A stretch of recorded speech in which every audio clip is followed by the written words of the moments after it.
Welcome everybody to the Locks DFS MLB breakdown video. I'm your host Christian Hardy from LocksDFS.com. We're going to be getting into this 13-game Tuesday MLB slate for May 28th. Really interesting slate, to be honest. We have one rain out already, well, what's become basically essentially a rain out, and so it's essentially a 12-game slate now.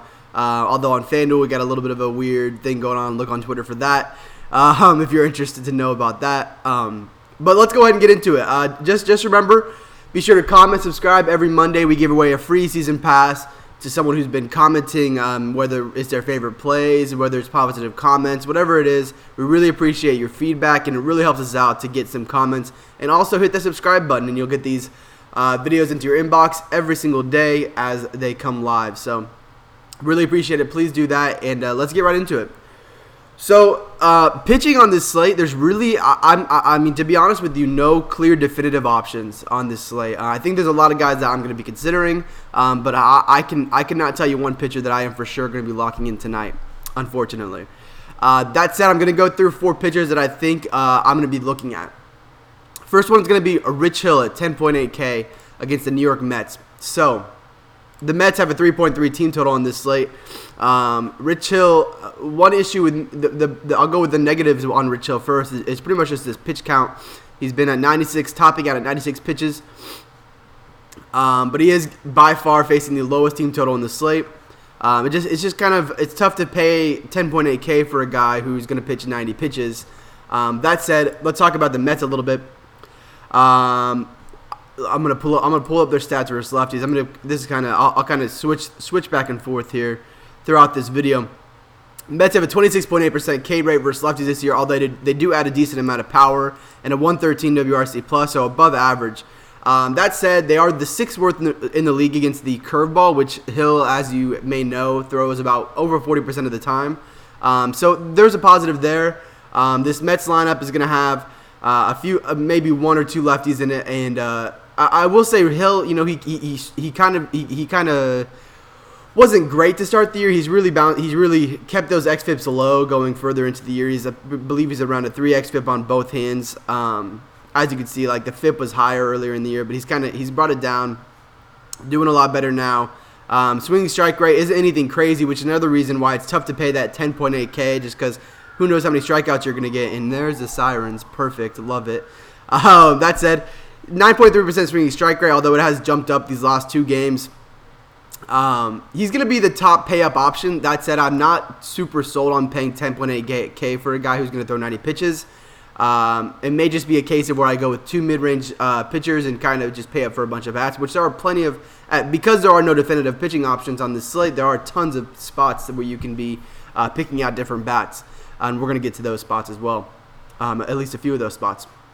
One guy I just wanted to touch on real quick, and I don't think I'm going to be here for cash, is going to be Dylan Bundy at 8.5K. There's a lot of, like I said, there's a lot of guys in this mid-range. Bundy has, I believe, a 12.5% swinging strike rate. We pull up his 12.6%. We go to his splits, and you know, it's a guy who has pretty high xFIPs, let's be honest. 4.37 to righties, 5.53 to lefties. The good thing is that the hard contact has come down this year, but the fly balls have not. So he's given up over 40% fly balls to both hands, a little bit less hard contact than last year. And he faces the Tigers team, which let's go ahead and go back to this page real quick. And let's just pull up the Tigers versus righties this year and give you the exact stats. 26.2% K rate, low walk rate, and a 71 WRC plus. And you're going to get similar stats if you go last 14 days as well. Just click the wrong button there. But you're going to get similar stats if you go here and you check out the Tigers, because they have not been hitting the ball very well. 61 WRC plus and a 26.6% K rate over the last 2 weeks. So Bundy gets a really nice matchup here. That said, he is the underdog against Matt Boyd, and he's facing a 4.6 team total. Not only that, we already know the Camden Yards plays as a small park, but it's going to be 87 degrees, and the wind's going to be blowing out to right center field. So Bundy has given up 3 home runs in his last 2 games. And that's really the only issue I have with Bundy, is just his home run issues that have kind of plagued his season this year, and that have plagued his season going back to, you know, his whole career. just that home run issues. And this is a great environment for home runs today. So that's the only issue I have with Bundy. I do think the strikeouts are going to be there. We've seen him throw 118 pitches. So we know that he can get up there in pitch count. I think we can guess that he's probably going to be able to get to 100 on most of his starts.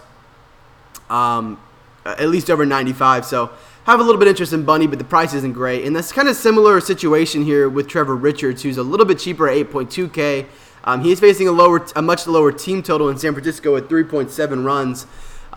So Richards has been a guy that I've kind of thought about. I've played a few times this year, and he's really interesting just because he has a 12.8% swinging strike rate, which lends itself to obviously getting lots of strikeouts. If you go to his K, versus righties is at 10. He should be facing a good amount of righties, although I did not know that they put this Mike Yastrzemski guy in the lineup. Don't know much about him. He's going to be facing 5 lefties. And it's kind of, like I said, a similar situation as it was with Dylan Bundy, where it's like, okay, Richards is giving up a lot of hard contact to lefties this year, 6.1 xFIP, and I guess the hard contact is lower than I thought, but as you can see, 46% to righties hard contact and over 40% fly balls to both hands. So it's a similar situation to Bundy. However, the only thing that he does have going more in his favor is that it's a bigger park. He's going to play really, really big in Miami. And the team total is almost a whole run lower. Richards should be around 95 pitches. Not too worried about that.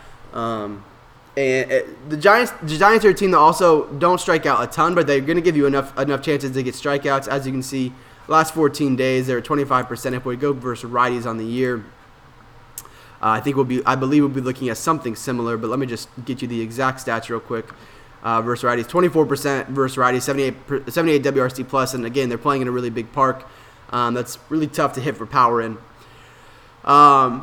So Richards, like I said, similar situation to Bundy, where it's like I think I'm going to be getting a decent amount of strikeouts, probably 6 or 7 on a good day. That said, I'm a little bit concerned about the hard contact issues, especially facing 5 lefties, where he's giving up over 6 xFIP to lefties. Vegas is not against Richards. He's a favorite. He's facing a 3.7 run total. I also think, I'm not going to talk about Jeff Samardzija. You can kind of look at his fan graphs yourself, but if you want to save a little bit of money, he is facing a Marlins team that we know how bad they are. The lineup isn't getting any better. It's not getting any worse. It's just the Marlins. So I think that you can also, while I am targeting like Richards, it's possible I'll have Richards in my lineup. Like, I do think that because of those lefties, that lefty power, guys like Brandon Belt, Brandon Crawford, just because they are so cheap, make a little bit of sense. But a 3.7 run total, not really too interested in getting into that on a 13-game slate, 12-game slate now. Last guy I will mention, actually, I kind of want to talk about both pitchers in this game just very briefly. Marco Gonzales is a guy who has 5 xFIPs to both hands, but he is giving up over 40% fly balls. However, he is a lefty, and as you can see, he's going to be facing 4 lefties in this lineup. As the Rangers are just a lefty-heavy lineup. But it is warming up. Seattle Place is a little bit more shifted towards a pitcher's park, but it's not like a Miami park for pitchers. It's not that good. I'm interested in Marco because you're going to be able to save a lot of salary. He's not going to have the strikeout upside. He's got like an 8% swinging strike rate. Marco Gonzales does. I have his stats right here. I don't know why I'm not just pulling them up for you guys. But as you can see, like I said, a 40% fly ball to righties still, and 35% hard contact. So he does have some issues with that, but it's nothing like drastically terrible. However, the xFIPs are say that his FIP versus xFIPs. As you can see, like the FIP is what xFIP is expected FIP, and FIP is what has actually happened. So as you can see, he's produced a little bit better than as his xFIP says he should be. But again, a guy that's not going to get you a lot of strikeouts. As you can see, 7 innings pitched, 3 strikeouts. 5 innings pitched, 3 strikeouts. 4 innings pitched, 3 strikeouts. Not a guy who's going to really get you there with strikeouts. The Rangers do strike out a lot, but still, I don't think we're looking at more than like 4 strikeouts here. So it's tough to get. It's tough for me to pay for a guy that I know could have a little bit of contact issues. You can see the 5 xFIPs, and he's not going to get Ks. So it's a tough situation. The Rangers have a middling 4-5 run total, which is actually one of the lower on the slates today because there are so many good teams to target. And then the other side, I think that I will likely be looking towards these Mariners bats. That said, Adrian Sampson is 4.8K, and he looked a little bit better as a reliever, as a long reliever last game. So Jesse Chavez is going to get the start. Adrian Sampson is going to come in behind him. He's only got 76 pitches, but 4.8K for a starting pitcher, you know he's going to throw 75 pitches, is in a pitcher's park, is definitely a little bit interesting. But let's pull up Sampson real quick. Like I said, I think I'm going to be more on the Seattle side. But I do think that paying 4.8K for a pitcher who's going to throw 75 pitches makes a bit of sense if you really want to load up on bats. That said, it's more likely I do on a slate where I feel confident in paying for like an 11K guy like Rich Hill. This slate, it's like I don't really feel like I need Rich Hill, because if you go like Hill, Sampson, you get a ton of bats still. That said, I'm not sure I'm really there. So Sampson has over 5 xFIPs on the season. His hard contact rates are 40% to righty, 44% to righties, 50% to lefties. Fly balls, he's given up a decent amount of those, especially to lefties, where he's really struggled with contact with a 5.2 xFIP. Like I said, a pitcher's park, but still, I'm leaning towards the Mariners side. But if you want to punt at pitcher, he makes a little bit of sense. And as you can see, the xFIPs both. You know, if we're looking at xFIPs over 5, it's somewhere you can target for sure in terms of bats. Okay, let's talk about more bats. So the Rockies are the clear top team to target on the slate. I'm gonna pull up Merrill Kelly for you before I go. Excuse me, I'm sorry.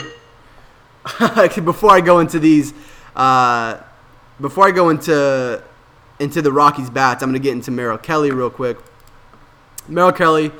5.5 xFIP to righties, 4.8 xFIP to lefties. He's not striking guys out at all, which is what you love to see in Coors. You love to see a guy who's just not missing bats. You know your guys are going to put the ball in play.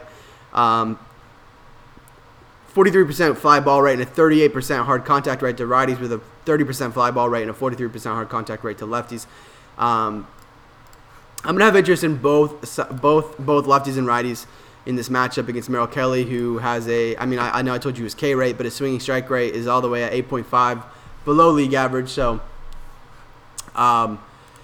definitely going to be looking to all these guys. Raimel Tapia, David Dahl, Daniel Murphy. As you can see, the rain here doesn't look like it's going to be much of a concern. Should be able to play through it just fine. So Dahl's probably going to be my top play on the slate at 4.2K, just a hitter that shouldn't be that cheap in Coors. Daniel Murphy's down a little bit. I really like that price on him. And then I'll be trying to get probably one of Story or Arenado and kind of go with a full stack of the Rockies. It's kind of going to be the approach. There's a lot of good bat spots on this slate, and I really like that. Houston is really cheap as well, and we'll talk about that in a second against Jon Lester in a hitter's park. But the Rockies are going to be the clear target that you're going to want to get to in terms of bats. On the other side, you do have Antonio Senzatella. Let's pull up his profile real quick. Another guy who doesn't miss a lot of bats. He gives up an xFIP of 4.8 to righties, 4.78 to lefties. Hard contact through his career, but this year he's been giving up a lot of hard contact to righties. 5 home runs in 24 innings to righties, 24 innings pitched to righties. So the issue with the Diamondbacks and where the Rockies are such a clear target on this slate, because David Dahl is 4.2K and Daniel Murphy is 4.5K.